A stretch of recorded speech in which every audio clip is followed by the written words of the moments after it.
Let us update kay Beyonce ni Kalinga Prab. May kaabang-abang nga ba? Yan po ang ating pag-usapan for today's video. At kung bago ka pa lang sa aking channel, please subscribe po, like yan. Pakit na rin po natin guys ang notification bell upang ma-update po tayo tuwing ako pinag-upload patungkol sa Team Kalingap. And please, support po natin ang buong Team Kalingap, lalong-lalo na po kila Kalinga Prab at Kuya Bal.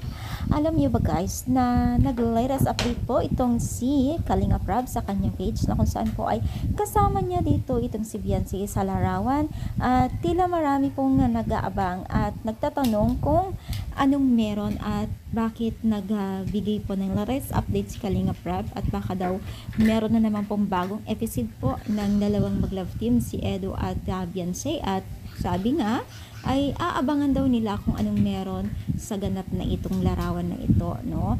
Nako po, talagang inaabangan po ng nakakarami itong si Beyonce at si Kalingap Edo, no? Talagang namimiss nila kahit ilan araw pa lang, isa, dalawa, talagang inaabangan pa rin nila yung pagiging isang love team ng dalawang ito at marami talagang kinikilig, alam naman natin, diba? So alam naman natin na itong si Edo at si Beyonce ay marami na pong nag-aabang at kinikilig na moment nila.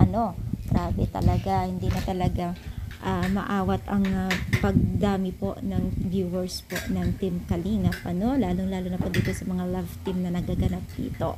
At deserve naman po ng dalawang mag-love team, even din sa Team Kalingap, sila Kalinga Prab po naman blessing kanilang nakukuha ngayon dahil nga po sa kanilang pag-vlog ay pagtulong. Yes, pangamima. So kayo ba excited na rin? I-comment down, pa-like po ating video at now huwag tayo magsawang support sa Team Kalingap. Thank you and God bless.